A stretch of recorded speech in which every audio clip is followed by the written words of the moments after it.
주제 좀 바꿔볼게요. 결국 대한의사협회가 오는 18일 집단 휴진을 결정을 했습니다. 네. 정부 대응은 뭡니까? 네, 정부가 개원이들에 대한 진료 명령과 휴진 신고 명령을 내리겠다고 밝혔는데요. 먼저 오늘 중대본 브리핑 내용 함께 들어보시죠. 네. 각 시도는 의료법 제59조 제1항을 근거로 관할 의료기관을 대상으로 집단행동 예고일인 6월 18일에 휴진 없이 진료를 실시하라는 진료명령을 내리고, 그럼에도 당일 휴진하려는 의료기관에 대해서는 3일 전인 6월 13일까지 신고토록 조치하게 됩니다. 이는 의료계의 불법 집단휴진에 대해 국민 생명과 건강을 지키기 위한 최소한의 법적 조치입니다. 네, 그러니까 의료법에 따르면 이제 보건복지부 장관과 시도지사는 보건 의료 정책을 위해 필요하거나 이제 국민의 보건에 중대한 위해 발생 우려가 있으면 의료기관이나 의료인에게 필요한 지도와 명령을 할 수 있게 돼 있습니다. 그러니까 진료 명령을 위반한 의료기관에는 이제 업무정지 15일 또는 개설 허가 취소, 의료기관 폐쇄 명령 같은 행정처분이 가능한 건데요. 또 이제 이와 함께 집단 행동을 유도하고 있는 이제 의협에 대해서는 공정거래법 위반 여부의 법적 검토에 착수를 할 방침이라고 밝혔습니다. 근데 정부는 강경 대응을 시사한 걸로 보이는데 네. 별로 소용없어 보이는데요. 네. 그러니까 일단 지난주에 이제 정부가 병원을 떠난 전공인들에 대해서 행정명령 철회라는 이제 유화책을 내놨지만 이제 결국 통하지 않은 거잖아요. 그러니까 의협이 오는 18일에 이제 집단 휴진 계획을 발표하면서 내놓은 입장 일단 들어보시면 얼마나 강경한 입장인지 좀 느끼실 겁니다. 보실까요? 이제 의료계가 14만 의사들이 정부와 여당의 회초리를 들고 그럼 19일, 20일에는 어떻게 할 것인가는 정부에게 달려 있습니다. 그래서 그런 사태가 이뤄지지 않기를 바라며 네, 원래 이제 집단휴진을 20일로 계획을 했었는데 네.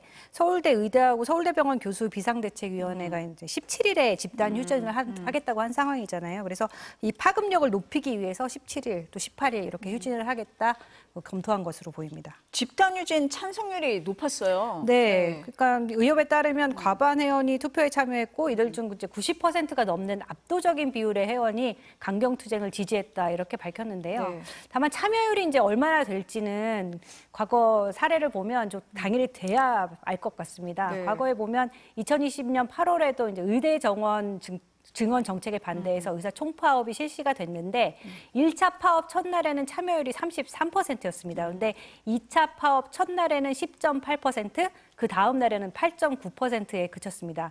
근데 이제 지금 전국 40개 의대 교수단체인 전국의과대학 교수협의회가 오는 12일에 전체 휴진 여부를 결정하는 총회를 열기로 했습니다. 의대 교수들도 의협 회원입니다. 그래서 여기에 따를 가능성이 높아 보여서 자칫 의료 공백이 길어지고 좀 확대되지 않을까 하는 우려가 있습니다. 근데 변호사님, 정부가 그 전공의에 대한 행정명령 철회하겠다고 했는데 왜 안 통해요? 전 용어가 좀 헷갈리는데 철회하고 취소하고 좀 다른 거예요? 네, 그렇습니다. 네. 약간 다릅니다. 네. 철회는 기본적으로 장래를 향해서 어떤 것들을 안 한다라는 뜻이고요. 취소는 소급적으로 없앤다라는 뜻입니다. 이미 행정명령을 내린 그렇습니다. 것 자체를 원천적으로 없앤다. 네. 소급적으로 없앤다는 네. 뜻이기 때문에 네. 법률적인 의미가 조금 다르고요. 네.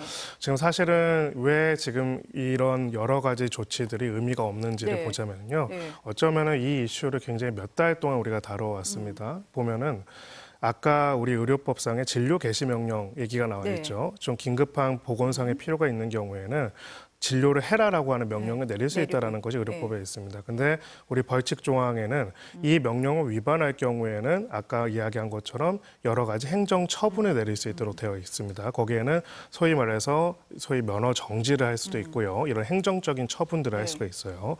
최종적으로는 이것 또한 위반할 경우에는 이제 소위 말해서 자격을 상실시킬 수도 있습니다.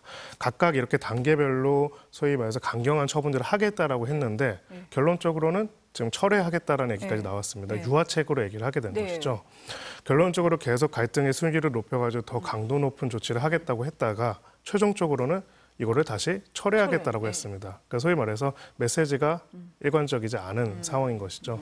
물론 이제 이거는 어쩔 수 없는 부분도 있습니다. 네. 어떻게든 파국을 피하고 의료대란을 막기 위해 가지고 복귀시키기 위한 어떤 수단으로서 이야기를 하는데 그런 면에서는 다시 한번 말해서 여기에 대해서 다시 또 이제 개원이들까지 동참하는 의료 파업에 대해서도 만약 파업을 한다면은요.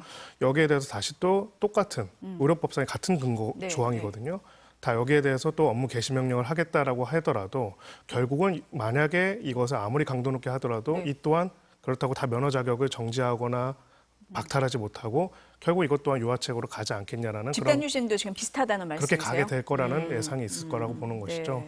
결론적으로는 이 모든 것들의 행정적인 영 자체가 지금 어떻게 보면 작동하지 않는 상황에서 계속적인 강대강 대치가 오는 상황이 현재의 상황들이 아닌가 이렇게 보여집니다. 이렇게 되면은 뭐 갈등 봉합이 쉽지 않은 상황으로 갈 것 같습니다. 마지막 주제 하나 볼게요.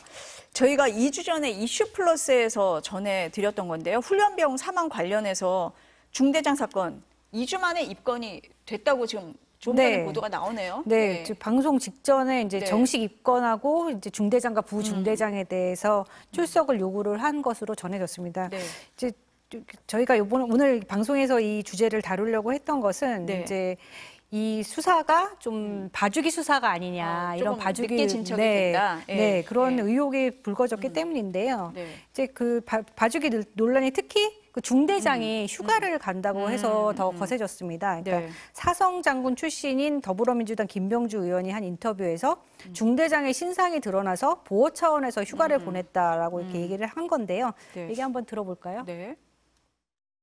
그러니까 제가 확인을 했어요, 국방부에. 왜 그런 되지도 않는 걸 하냐 했더니 아마 그 여군 중대장의 신상이 털리고 많이 노출이 된 것 같아요.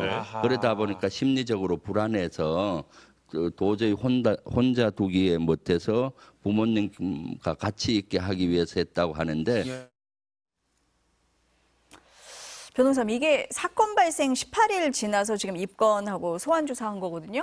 국민들이 보기에는 조금 늦은 감이 있다라고 생각을 하지만 실제로 그 조사를 해보면 어떻습니까? 이 정도면. 물론 이제 일반적인 사건들은 이보다 더 오래 걸리는 경우가 있습니다만은 자, 이 사건을 보자면은요.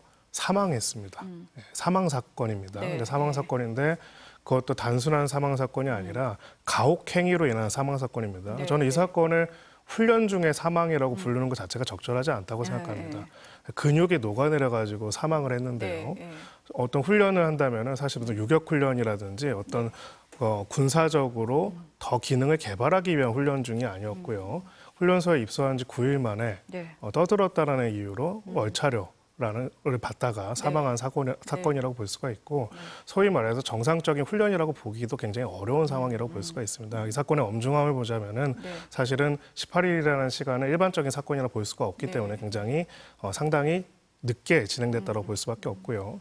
그런 면에 있어가지고 굉장히 뭐 불안정함이 있었다 이런 부분이 있어가지고 이제 단순하게 뭐 휴가를 보냈다는 얘기가 있다고 하는데 사실은 이 사건이 지연되는 속도뿐만 아니라 만약에 이 속도뿐만 아니라 신병 확보를 안 하는 부분도 정상적인지에 대한 의문까지도 제기될 수 있는 그런 사안이라고 볼 수도 있습니다. 그래가지고 일단은 이건 명에 있어서도 지금 업무상 과실치사 뭐 등이 얘기가 되고 있는데 사안에 따라 가지고는 내용의 그 이건 명 자체도 달라질 수도 있는 사건이기 때문에 일단은 관련된 뭐 참고인들을 수십 명을 불렀다고 하는데 일단은 가장 중요한 동기 그리고 내용들에 대한 부분들을 확인하기 위해서라도 당사자에 대한 소환 그리고 확보 또 신병 확보가 빠르게 이루어질 필요가 있는 사안이라고 보여집니다. 네, 아무래도 관심이 많은 사건이고 하니까요. 좀 더 잘 수사가 되기를 바라겠습니다. 네, 오늘 말씀은 여기까지 듣겠습니다. 감사합니다.